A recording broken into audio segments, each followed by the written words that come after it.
welcome to the Teaching Corner. Today we're going to be talking about anxiety. I recently went to a conference for the Alliance for Accreditation and Certification of Dyslexic Specialists. As I said before, my background is a bachelor's in deaf education with a master's in special education, but I'm also a certified academic language practitioner, or CALP, through ALTA, and I have my certification at the certified level for Orton-Gillingham, which means I can teach beginning, bridge, and advanced. So I went to this conference to try to help understand more about my students, but there was one particular section on anxiety that really helped me understand some of my family members, because I have some family members with anxiety. So I wanted to share what I learned at that conference with you in case you have a student or a child with anxiety and you're trying to put all of the pieces together. One of the main speakers was Dr. Treatise, and he's a physician who specializes in working with students with dyslexia and anxiety and all of these things that are comorbid or can happen at the same time. One of the things that surprised me is he said 20% of children will be diagnosed with some form of anxiety disorder. That's actually more than will be diagnosed with attention deficit disorder. He also said that 20% of the students that have ADHD are also going to be diagnosed with anxiety, so they're often comorbid or happen together. Anxiety is an internalizing disorder. What that means is it's the way we think about something. The problem is that the people with anxiety have over control or over inhibition.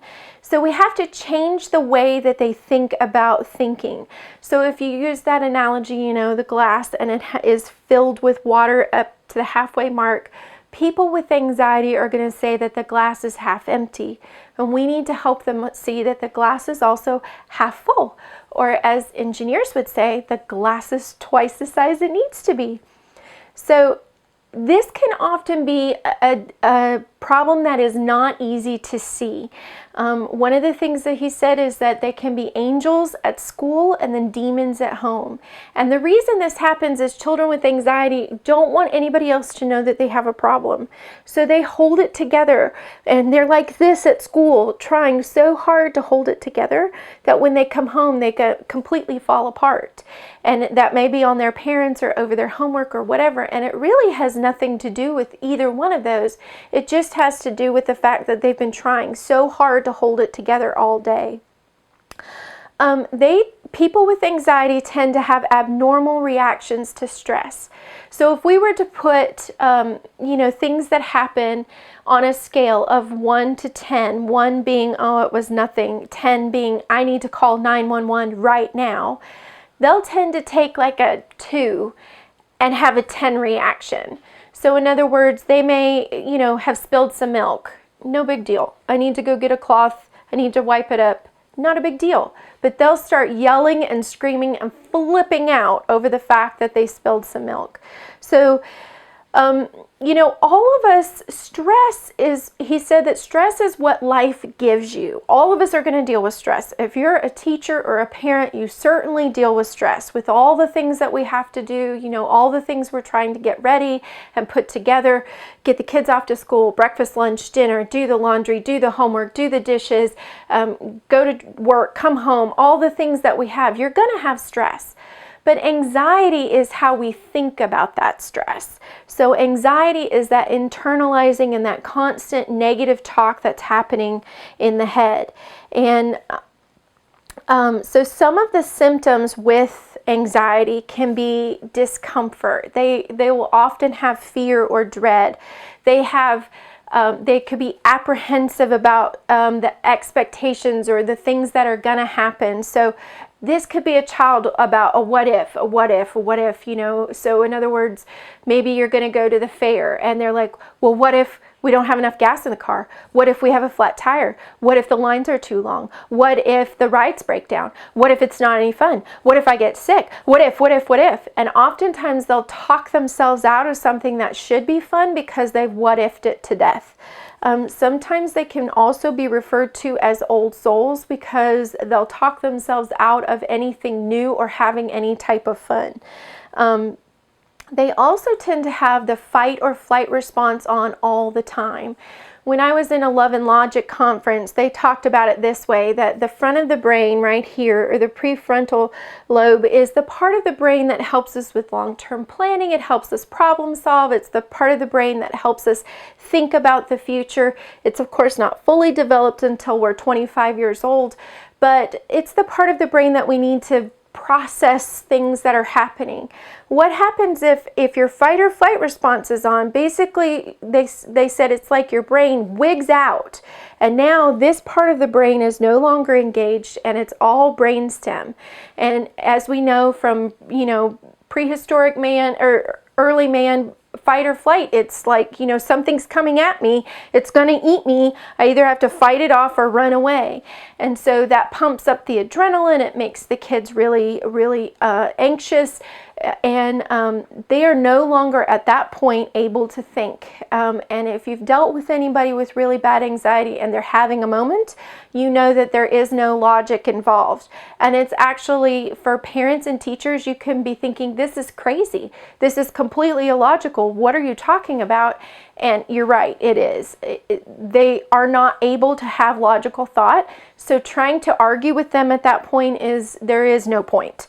You will not win because they are not being logical. So in that instance, we have to wait until they've calmed down to talk about whatever the situation was. So they'll also have a lot of avoidance or withdrawal. They'll go out of their way to avoid a situation that is going to cause them anxiety. They tend to also have unrealistic appraisal of how they did in a social situation. So everyone around them could be telling them, hey, you did such a great job, that was awesome. And they'll think they did a horrible job. I actually had one student who had to do a self-evaluation and graded himself and gave himself an F. And when the teacher graded himself, he gave him an A. So sometimes they just don't realize how well or how poorly they do in a social situation. These students often will have difficulty sleeping. So what happens is, and I didn't realize this, they can have difficulty falling asleep or staying asleep. So they might wake up multiple times in the night. And what this can cause, which is interesting, is of course they go to school a little tired, but it can also cause them, as they're tired and they're thinking about all of these negative things, I'm dumb, I'm stupid, I can't do this, this is too hard, I need to get out of here.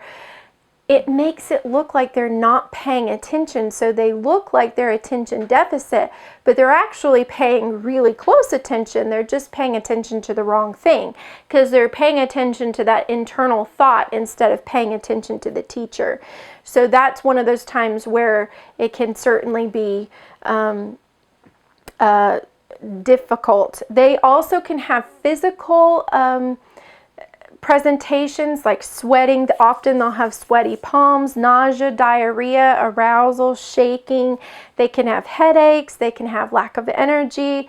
They could complain of their joints hurting and tingling, but they'll often selectively pay attention to these physical symptoms, which can mean that they sometimes have voiding problems. So they'll either wet themselves or go number 2 on themselves because they're not paying attention. Also realize if your entire day you're spent wrapped up and balled up because you're just anxious about everything, even when those signals are being sent to you, hey, you need to go to the bathroom, where most of us would, once we start doing the potty dance, it's like, hey, I need to run to the restroom. They don't recognize those symptoms. So they selectively pay attention to things. They can also misinterpret those symptoms. So sometimes they think, instead of, oh, I'm anxious about something, they think, oh, I'm going crazy, something's wrong with me, and that can often lead to panic attacks. All of this can also lead to limiting their flexibility. So we're all going to come across new situations. We're all going to have new things that we have to deal with. That's just life. But if you deal with anxiety, it can make those new situations really difficult to deal with. So even if it's something fun, like going on vacation should be fun and everybody's excited to go, but for these kids, that can actually be really anxiety producing because of all of the what ifs and, because of the new situations and the new social situations and the new expectations and not knowing what to do. So, another thing that it can lead to is I recently talked to an adult who has generalized anxiety disorder, and she told me that sometimes it can make it feel like the entire world is out to get you. Maybe you're being bullied or teased by one or two people, but you'll generalize that to everyone. It can also sometimes look like lying to a parent or a teacher, because when a child is, maybe you just tell your child to go put their shoes on, or that it's time to go do the dishes or something, and they will just explode and, why are you yelling at me? Why are you mad at me? Why are you cussing at me? When none of those things happen. But remember, things are, they have those unrealistic expectations of what reality looks like. And so they're not always the best reporters on particular things, because again, how they're seeing reality is not how reality is actually happening. So I'll talk about in a later video what are some techniques that we can use to help them with that. But basically, we're trying to help them reframe and rethink the way that they're thinking about things. So I hope this overview of anxiety was helpful for you. I know it certainly was for me, to help me understand my students and my family members. If it was, please like, share, subscribe, and I'll see you later. Bye.